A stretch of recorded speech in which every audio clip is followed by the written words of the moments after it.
Hello, I'm Gerrie Timmerman, and this is the introduction of a new podcast series about my feature film project, The Magician's Daughter. The film is partly about me, the magician's daughter. I am a filmmaker and daughter of the fairly unknown Dutch magician Timanini. But the film is also about the life of the Jewish magician Ben Ali Libi and how his life and mine influenced each other in unexpected ways. In 1998, in Los Angeles, I came across the Dutch poem about the Jewish magician Ben Ali Libi, very well known in the Netherlands. Can you read the poem? Well, Judy, I forgot to introduce you. I should have introduced you sooner, but here you are. We'll go back into you later. But thank you, Judy, for asking that question. I will read the poem by the Dutch poet Willem Wilmink titled Ben Ali Libi. On a list of artists killed in the war was a name I had never heard before, so I looked with wonder at that one, Ben Ali Libi, magician. With a smile, a dodge and a box full of tricks, and an alibi he chose with care, he scraped and scrambled a living, Ben Ali Libi, the magician. Then it happened that the Rost widow's friends thought Holland should be freed of the global Jewish Bolshevik danger. They meant, of course, that magician, who had so often hid a flower or a dove, at the hammering at the door couldn't even hide himself, and the truck idled for him, Ben Ali Libi, the magician. In the concentration camp he may well have performed his greatest tricks, with a smile, a dodge, and a diverting gesture, Ben Ali Libi, the magician. And whenever I hear someone bawl out his version of utopia, I think, your paradise, is there room for one, Ben Ali Libi, the magician? For Ben Ali Libi, the little schlemiel, may he rest in peace, God rest his soul. Well, this poem really touched me, although I didn't immediately know why. I did not have such happy memories of my childhood in the world of magic, and had hidden it far away. But it was as if the poem unlocked that part in me again, and it hasn't left me alone to this day. I also had just completed an 18-month job at Steven Spielberg's Shoah Foundation. Often I had to translate letters from people who hoped to find their relatives who had disappeared in the Holocaust, and somewhere were hoping to find them in the somewhere 52,000 video testimonies of Holocaust survivors. At that time, however, the technology was not yet that advanced that you could properly search this immense database. It was very distressing to me to not yet be able to help people in their search.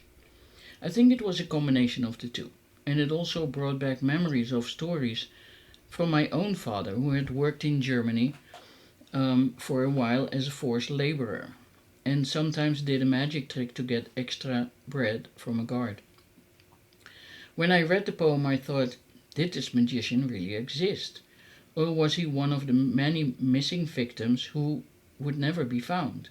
And if he existed, what had happened to him? I decided to investigate it, to possibly make a documentary out of it.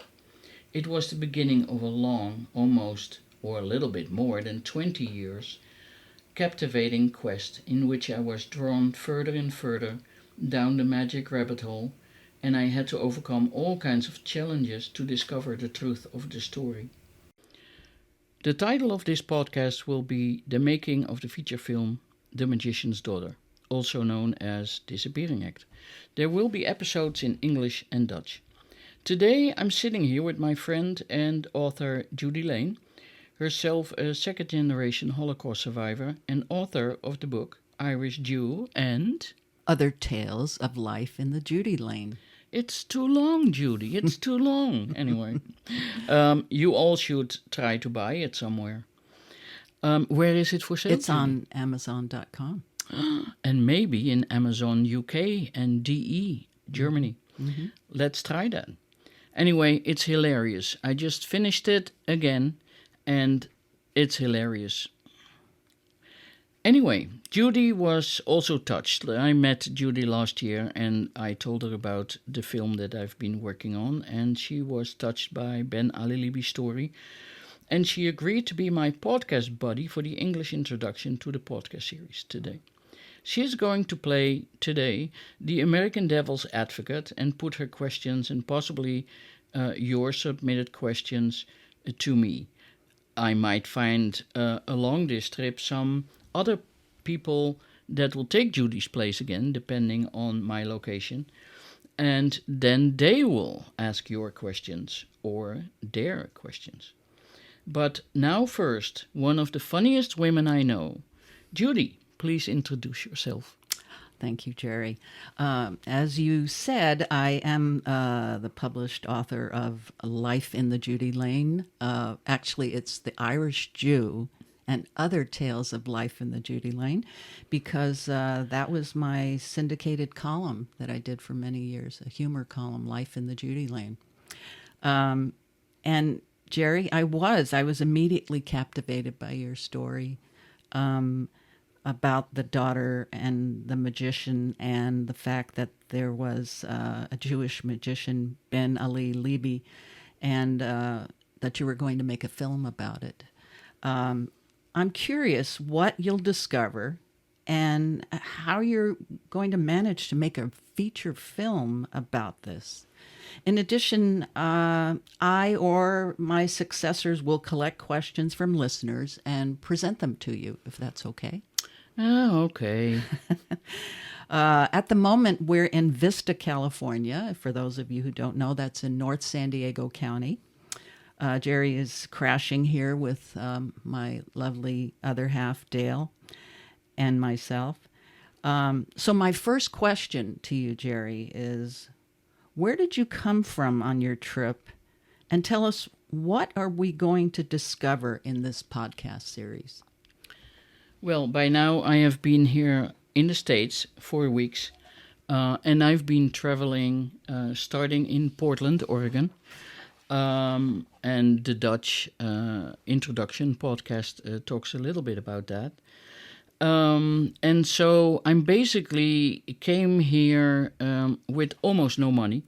So it's going to be very exciting to see if I will able to succeed to get the film into production. And so basically the first 4 weeks I just traveled from place to place so that I didn't have to sleep in my car. And so at the moment I'm in Southern California, San Diego County, and tomorrow I will go to Los Angeles for a week, 10 days, maybe 2 weeks, and then we'll have to figure it out all over again. I did go to Northern California and stayed 3 nights with my friends Kate and Elliot. And did a podcast with Kate about her book.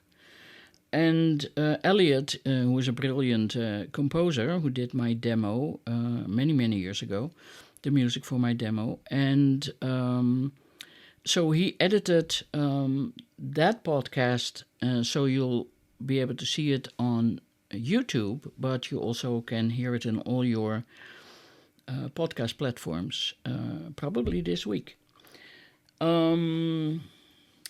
It is sort of the beginning, and so you see me, because I filmed it, that one, a clumsy me, and sometimes you will hear clumsy me at the beginning in those podcasts that I'm doing right now. But it's going to be interesting. So Kate and Elliot have supported me in many ways. And with Kate, I dove into her experiences with the supernatural, as her book is about her life as a medium. And it's an aspect that also services in my search. Well, whether or not you believe in it or not, it will be very intriguing and it will be enlightening. Then, Judy, you asked, what are we going to discover? Well, in the podcast, just like in the feature film, I go in search of the Jewish magician Ben Ali Libi, who disappeared in the Holocaust. According to what was generally believed, he was murdered on the 2nd of July 1943 in the extermination camp Sobibor in northeastern Poland. However, I found in my research through the Red Cross archives that a man had reported himself to the Red Cross and said that he had seen Ben Ali Libi in the Polish town of Czestochowa shortly after the liberation of Auschwitz, a concentration camp very well known, and that was located in southern Poland. So I and the film investigate whether Ben Ali Libi was able to achieve the impossible and escape the extermination camp Sobibor to get to the south of Poland. Unfortunately, Ben Ali Libi never returned to the Netherlands from the war. So we are also going to see if he has indeed been to Czestochowa. I'm sorry if I butchered the pronunciation of that town. And hopefully we'll find how he ultimately lost his life. Wow. Well, what did you discover? Well, of course, I won't reveal everything in the podcast, not the things that will be in the feature film. But much has happened during the search, which takes the listener into the ongoing search for Ben Ali Libi. There are many twists and turns in the story that forces us to try to figure out this mystery. In addition, the podcast is also about making the film. For example, will I, this year, and now 66, it's even difficult for me to say, year-old filmmaker on a small budget, on her trip to Hollywood, managed to find co-producers and investors to make the screenplay into a feature film. Wow.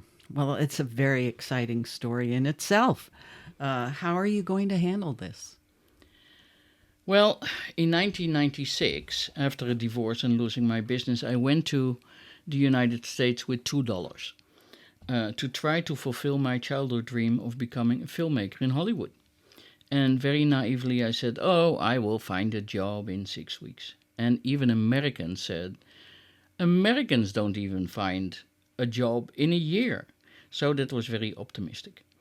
Months earlier, I had seen in the Netherlands an interview on TV with Steven Spielberg about the Shoah Foundation, which he founded to give Holocaust survivors around the world a chance to have their stories and testimonies recorded on video. I had worked on a similar project in Japan and thought I would like to participate in that. But in America, everyone said that Spielberg's project was already done. But to my surprise, a few weeks later, I found an advertisement, the only one turned out later, where they were looking for someone. And after 8 weeks, I had a job. So not 6 weeks, but 8 weeks, with Steven Spielberg. It would be a life-changing job, but I'll talk more about that later. Well, recently I lost my income again, and after a slight panic, well, you can say big panic, I thought it was destined to happen. I have to finish the feature now. I had already written the screenplay last year, finished it, except for some rewrite that I want to do this week.